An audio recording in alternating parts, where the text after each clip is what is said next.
Meanwhile, a Ukrainian plot is flushed out as the Russian Federal Security Service has intercepted an attempt by Kiev and London to bribe pilots to hijack an aircraft equipped with hypersonic ballistic missile.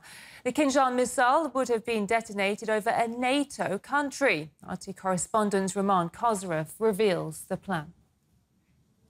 A false flag operation fabricated by Ukrainian military intelligence, along with the UK's MI6, was supposed to produce so-called undeniable proof that the Russian Air Force violated NATO territory while fully armed with its latest state-of-the-art hypersonic ballistic missile Kinzhal. One major obstacle was the fact that the perpetrators lacked the evidence. An actual combat-ready MiG-31 interceptor carrying a hypersonic Kinzhal missile. The plan was to steal one along with the crew who were supposed to commit state treason for a price of $3 million and a carefree life outside of Russia. That failed operation began a year ago. In the fall of 2024, an unknown person contacted me via the Telegram messenger, introducing himself as Sergei Lugovsky, a member of the international investigative journalism agency Bellingcat. To prove his identity, Sergei later sent me his press card and offered to pay for a confidential consultation on military-related topics. I believe his true intention was to compromise me for intelligence purposes. For example, during one conversation, Sergei mentioned a payment allegedly for military information I had provided, with the money to be transferred to my personal bank account. I declined to continue any further communication or contact with Sergei. I represent the Bellingcat project. I'm sure you've heard of it. We specialize in investigative journalism, analyzing information from both open sources and eyewitness accounts. Currently, our editorial focus is on military topics. More specifically, we seek to obtain information from military personnel anonymously. Naturally, due to various reasons, those serving or involved in mobilization efforts often face different challenges during their duties. May I ask if it's possible to pay your fee via a bank card rather than cryptocurrency? Our account, as I mentioned, sometimes gets blocked or frozen. Paying this way would be much easier for me. The Bellingcat researcher's accreditation was issued in Warsaw, yet another indication that the perpetrator's arm reaches even farther to the west of Ukraine. According to the FSB, this so-called investigative group has nothing to do with real journalism. In many ways, Ukrainian Main Directorate of Intelligence representatives acted predictably. For cover when approaching the commander of the airship, the intelligence service used the so-called journalistic organization Bellingcat, which had already come under our scrutiny and is controlled by British intelligence. What Bellingcat really is was clearly demonstrated in 2022 by one of its operatives, British intelligence agent Christo Grozin. At that time, he was involved in a similar, also failed, Ukrainian Main Directorate of Intelligence operation to hijack a Su-34 fighter jet. He arranged for money to be sent to Russia through intermediaries for a Russian military pilot who supposedly agreed to cooperate with intelligence. After failing to flip the Russian MiG-31 commander, Ukrainian military intelligence and their handlers moved on to a second crewman, the navigator. His role and the fact that it was physically and technically impossible for him to land the plane are paramount to the story of a widely used but undeniable deceit. You will know why in a moment, but first, here is what he was offered in exchange for killing his commander and landing the plane somewhere in the Odessa region. I was offered $1 million for successfully hijacking the aircraft. Later, this was increased to $3 million if the plane equipped with a Kinzhal missile was delivered, to entice me and assert their importance. They even sent photos and videos showing large sums of cash supposedly prepared for me after the hijacking. I offered you $3 million for the jet with Kinzhal. Russia's FSB took control of the recruitment attempts from the moment the pilots were contacted and began a counter-operation while the pilots themselves returned to their duties. Russian agents began their very long and meticulous game with a man using the handle Leon, which culminated in the other side's agent admitting that he cooperates with the British secret intelligence. I work for the Intelligence Directorate of the Ministry of Defense of Ukraine. Your security will be ensured by our British partners. Yes, the partners will be involved. SIS Secret Intelligence Service. The Ukrainian/British spy Alexander threw everything at the wall in his endeavor to lure the Russian pilot into accepting his offer to steal the plane, going so far as to expose unnecessary details. A devastating mistake. The Russian agents detected something illogical in his story and demands and quickly determined that the MiG-31, armed with Kinjal missile, was not the target of the combined UK-Ukraine operation. Rather, it was to destroy one of those strategic weapons over NATO territory, not far from the alliance's largest airbase in southeastern Europe, Constanta, Romania. But a navigator is physically unable to land the plane by himself. All he can really do is steer the aircraft clear of any collateral damage and catapult himself into safety.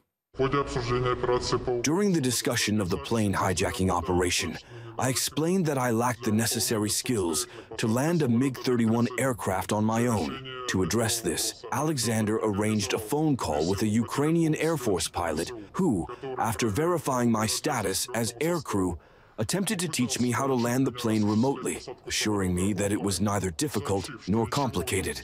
The lesson was brief and lasted about 10 minutes, but it was full of encouragement, like winning spirit is like winning half the battle. It's not difficult. You just need to imagine it. I'm explaining it to you and you visualize it. The reason it's hard for you is because you lack flight experience. You haven't undergone flight training, so it feels challenging. In reality, there's nothing complicated about it at all.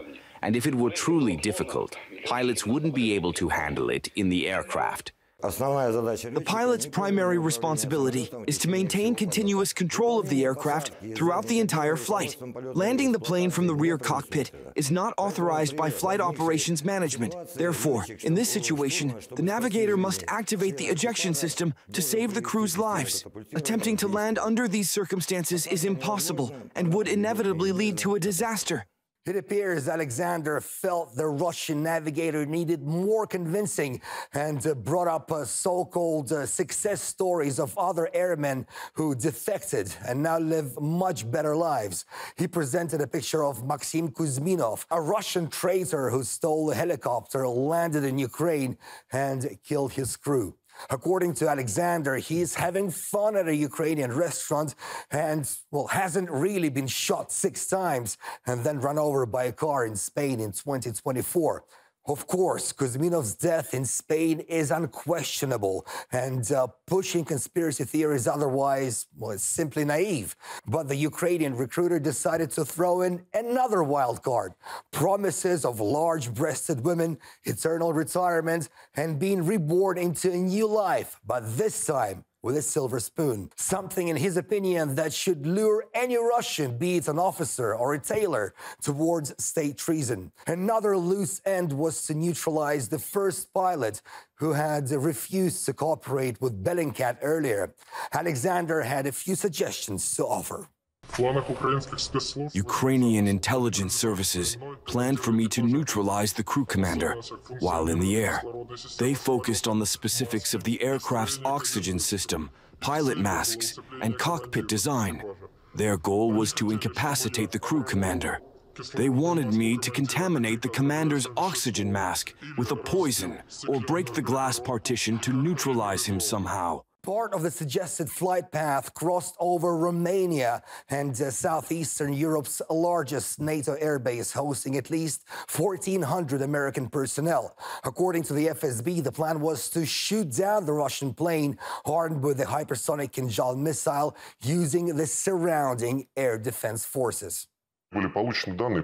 Data was obtained confirming that the true objective of Ukrainian and British intelligence was to provoke an incident by sending a Russian MiG-31 carrying a Kinjal missile into the airspace of a European NATO country and to have it shot down by the bloc's air defense forces. Their plan was for this to occur over Romanian territory near the city of Constanța. The role of Ukraine's main intelligence directorate was simply to convince the navigator to incapacitate the aircraft aircraft commander during the flight and follow the route specified by intelligence. When the information regarding the attempted theft of an aircraft was released, the crew was actually performing its special military operation duties. In particular, hypersonic Kinjal missiles were used on November 9th and 10th to strike the Center for Electronic Intelligence of the Ukrainian Main Intelligence Directorate of the Defense Ministry in Kiev and the Starokonstantinov airfield in the Khmelnytsky region, where F-16 fighter jets are stationed. It's hard to gauge how this situation would have developed if the perpetrators were successful in downing a fully armed Russian plane carrying the latest hypersonic missile over a NATO country. One of the numerous questions here is whether Romania was aware of this joint UK-Ukraine provocation, and would it simply fall in line with the ensuing anti-Russian narrative? Well, judging from the latest reports from Bucharest, they may actually know something. Perhaps they're even getting ready and are already warming up through the media. On the night of November 3rd to 4th, the forces of the Russian Federation carried out 2 attacks on Ukrainian port infrastructure located on the Danube River. As a result of these actions, numerous explosions were observed on the Ukrainian bank. Following signals detected by surveillance systems, 2 F-16 aircraft were scrambled at 17 past midnight, according to air policing procedures, and 2 German Eurofighter Typhoon aircraft were scrambled at 2:45 for reconnaissance and to ensure the security of national airspace. Romania remains in constant contact with NATO and European Union allies and maintains a high level of vigilance and readiness. So it's a story that may seem a little too familiar at first glance, right out of a Hollywood script about Cold War spy games. A second look confirms the notion. It really is a script, one that's been used too many times before, with outdated stereotypes and fatally incompetent executors included in the mix. Real life and real consequences, on the other hand, are never part of a 2-hour flick. Death and destruction is what we reap.